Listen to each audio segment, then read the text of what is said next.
هو بتعمل بس على بيتكسر قليل يقبلني قليل يقبلك مسلم دغ انا هم وش يكون قيتنا انسهم أنس كمو أيكونكم سلام ناي يوتيوب شانل تخاتلتي كم تلومود لمون دس بلن نشتي زحزنن حدش نجر حزنا لكم متينا لنا مرعى تفتاويت أبوزحات لبي بتواسؤ خلتا تمسكر الله هيلن قبر يوهانس ويكعا بيت هايلاي مرعى بزقر مقرربا كل سب زي فولتو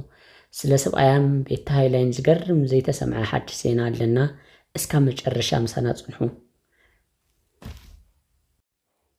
እቲ ንብዙሓት ኣገራምና ኣነጋጋርን ኮይኑ ዛዕባ ዘሎ ቤት ሃይላይ ንምንታይ ጥንስቲ እናሃለወት ቁርባን ወይ ደሞ ተክሊል ጌራ ዝብል ሕቶ እስከ መጨረሻ ምሳና እንተጸኒሕኩም መልሱ እውን ካብ ባዕላ ካብ ቤት ሃይላይ ክትሰምዕዎ ኢኹም እስከ መጨረሻ ንኸድ ከም ዝፍለጥ ኣባላት ገሪኦምን ድሕሪ ስምምዕ ፕሪቶሪያል ዝጀመረ መርዓ ብኣያ ዘርአብሩኽ ቀፂሉ እውን ናብ ኣያ ተኸስተ ቀፂሉ እውን ናብ ሰምሃል ድሕሪ ሰምሃል እውን ለምለም ዓይነይ ናይዛ ዓመት ናይ መጨረሻ ክኾን ተባሂሉ ዘሎ ግን ኣስገራምን ማንም ሰብ ዘይተጸበየ መርዓ ቤት ሃይላይ እቲ ፍልይ ዘብሎ ኣብ ቤተ ክርስቲያን ምፍጻሙ እዩ እቲ ምስጢር ተኣዩ ካብ ዳገሪኦም እውን ቅዱስ ቁርባን ዝተመርዐው ናይ መጀመርታ ኣያ ዘርአብሩኽ እንትኸውን ኩላትና ዘርአናዮ ናይ ሕሉፍ ትዝታና እዩ እስቲ ቀፂሉ ናይ ክልተ ሰሙና ፈላላይ ኣያ ተኸስተ ዝተመርዐዎ እንትኸውን ቀለል ብዝበለ ኣውርባ ተከዘዩ ነይሩ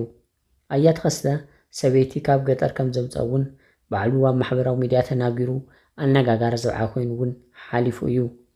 ሰበይትኻ ንምንታይ እያ ኮስተር ትብል ተባሂሉ ኣብ ዝተሓተተሉ ሕቶ እውን ከም ዝኽብል መሊሱ ነይሩ أخوراي خنتي بالهم يو أفتعدي تمرعوكم زلا كتسحق أي تقبعي قم تحقوست كسوق فلت الله يولي كتردو ما يقبعي سلازي سوق تريد تقبع كتسحق كتحقوس منامن ولدا يوم كحقوس تقبع ድሕሪ ኣያ ተኸስተ ሰምሃል ወይ ደሞ ማኩ ነይሩ መርዓ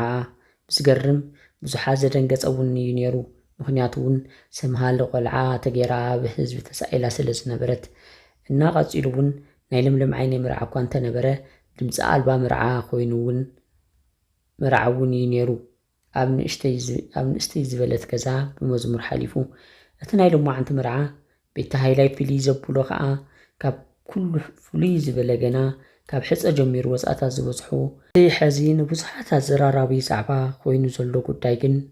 ቤት ሃይላይ ጥንስቲ ድያ ጥንስቲ ኮይና ድያ ቁርባን ተኽሊል ጌራ ዝብል እዩ ቅድሚ ዝሕቶ ምርኣይና ግን ቤቲ ክንደይ ዝኣክል ፈሪሃ እግዚኣብሔር ከም ዘለዋ ግን እዛ ቪድዮ ንመልከት ሰብኣይ ቤት ሃይላይ ንመጀመርታ ግዜ ንምስ ቀርባ ዓርካ ሊድያ ደስታ ብምምኻር ናይ ፕሮሚስ ሪንግ ኣብ ቤተክርስትያን ኣብ መቐለ ጌተ ሰማኒ ማርያም ዓዲ ሓውሲ ከም ዝገበረላ ብዙሓት እውን ንመጀመርታ ግዜ ብምስሊ ዝረኣናዮ እንትንኾን እሱ ጥራሕ ዘይኮነስ ተዋሳኤት ቤት ሃይላይ እውን ብዘይ ምንም ምንግልታዕ ተንበርኪካ እሺ ኢላ ተቐቢላቶ እያ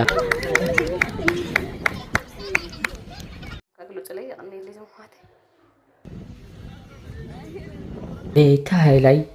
ኣብ መንፈሳዊ ህይወት እውን ጎበዝ ከም ዝኾነት ኩሉ ዝምስክረላ እዩ ናይ ብዙሓት ቤተክርስትያን መንፈሳዊ ጉዕዞ ቤተክርስትያን ከድካ ምፅላይ እውን ቀዳማይ ምርጫ ከም ዝኾነ ኣብ መዓልታዊ ትሰዱ ናይ ፌስቡክ ገጻ ዝንበብ እዩ እንታይ ደኣ እሞ ሕዚ እቲ ንኩላትና ሕቶ ፈጢርልና ዘሎ እቲ ሕዚ ንብዙሓት ኣዘራራቢ ዛዕባ ኮይኑ ዘሎ ጉዳይ ግን ቤት ሃይላይ ጥንስቲ እያ ቅድሚ ሕዚ ሕቶ ምርኣይና ግን ስለዚ ጉዳይ ቤት ሃይላይ ባዕላ መልሲ ሂባላ እቲ መልሲ ኣብ መጨረሻ ክነስማዓኩም ኢና ነገር ግን ኣብ ቤተክርስትያን ዝግበር መርዓ እንታይ ዓይነት መርዓ እዩ ዝብል ግን ንእሽተይ ካብ ዘንበብናዮ ክነካፍለኩም ኣብ ቤተክርስትያን ዝግበር መስቦ እቲ ዝዓበየ ፀጋ እኳ እንተኾነ ግን ኣብ ቤተክርስትያን ዝግበር መርዓ ክልተ ዓይነት ከም ዝኾነ እዩ ዝንገር እቲ ሓደ ብተኽሊል እቲ ሓደ ጸሎተ ተክሊል እቲ ሓደ ከዓ ጸሎተ ማዓስባን ይበሃል። ጸሎተ ተክሊል ማለት እስካብ መርዖኦም መዓልቲ ብድንግልና ንዝጸንሑ ዝግበር ጸሎትን ናይ ብርእሶም እውን ናይ ክብሪ ኣክሊል ይግበረሎም። እዚ እንደናግላን ጥራሕ ዝግበር እዩ። እቲ ካልኣይ ከዓ ጸሎተ ማዓስባን እዚ ማለት ከዓ ብዝተፈላለዩ ምክንያት ቅድሚ መርዓ ድንግልንኦም ዘይሓለዉ ዝግበር ጸሎት እንትኾን ናብ ርእሶም ግን ኣክሊል ኣይግበረሎምን። ግን እግዚኣብሔር ሓዳሮም ክባረኸሎም ግድን ኣብ ቤተክርስትያን እዩ ዝግበር እቲ መርዓ። ስለዚ እዛ ቪድዮ ስምዕዋ እሞ ናብ ቤተ ሃይላይ ባዕልኩም መስክሩ። ቤተ ሃይላይ ኣብ ቤተክርስትያን ጥንስቲ ድያ ጥንስትን ወይ ደሞ ቤተክርስትያን ምግባራስ ትክክል ደ ትክክልን ባዕላ መልሲ ይባላ። ስለዚ ንከታተላ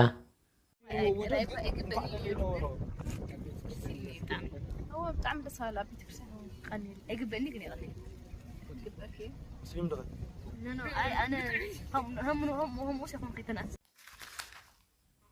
ክቡራን ናይ ቻናልና ተኸታተልቲ ስለ ቤተ ሃይላይ ንፈልጦ ነገር እንተሃለወ ኣብ ቤተክርስትያን መርዓ ከም ዝተፈጸመ እዚ ከዓ ቅዱስ ሓሳብ ከም ዝኾነ ጥራሕ ኢና ክንፈልጥ እንኽእል። ውሽጦም እሶም ይፈልጥዋ ብምባል ንቤቱ እውን እግዚኣብሔር ሓዳራ ክባርኻላ ናይ ኩሉ ግዜ ጸሎትና እዩ። እስካብ መጨረሻ ምሳና ስለ ዝጸናሕኩም ይቐኒልና። መልካም ሌሊት።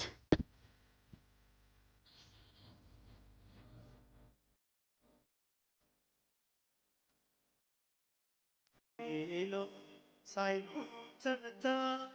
ምኞቴ